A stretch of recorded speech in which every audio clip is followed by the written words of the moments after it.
what's your question, Christy? Okay.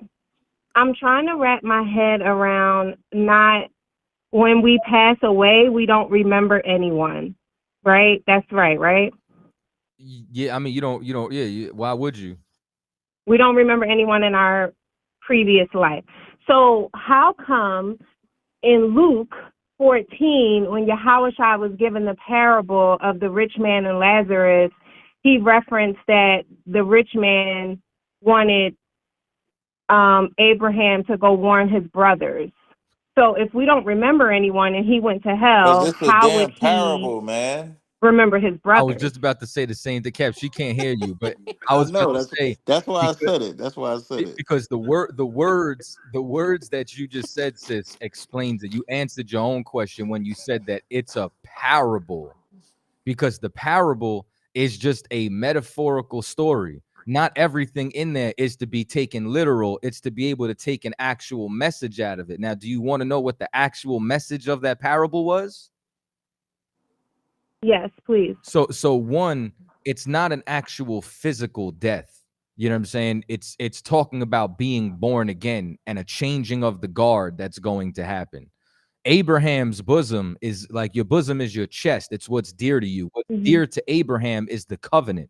He's the father of the covenant, who the covenant was Facts. given to.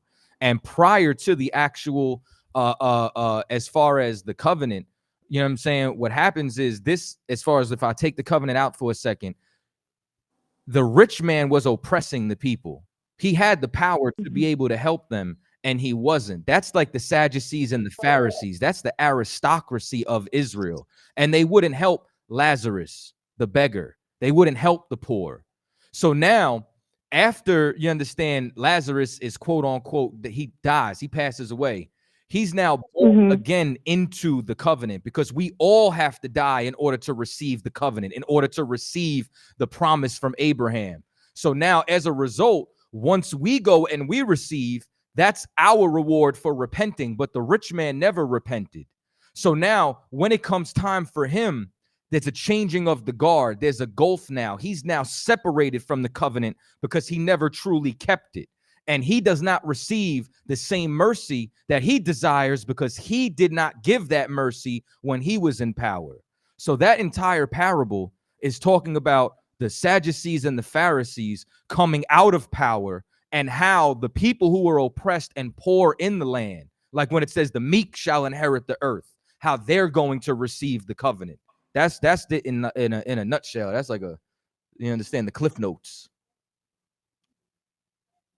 Okay. It's very confusing because why would the parable be about something that's not true? Like if we don't remember our family, why would that? Because I guess it's something that is true. You understand? Well, unless do you believe that you die and you go into Abraham's breast? You think that when we die, 'cause no. if we die and we go to heaven, are you telling me that heaven is Abraham's bosom, or does Abraham's bosom represent something? It represents There something. we go. So we can't take everything literal. So in the same way, you're not taking Abraham's bosom literal.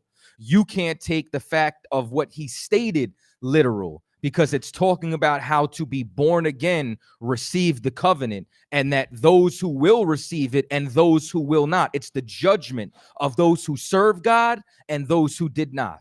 Those who oppress the poor and the poor who was redeemed of Israel. Okay, I understand. Most Thank high, you. no problem.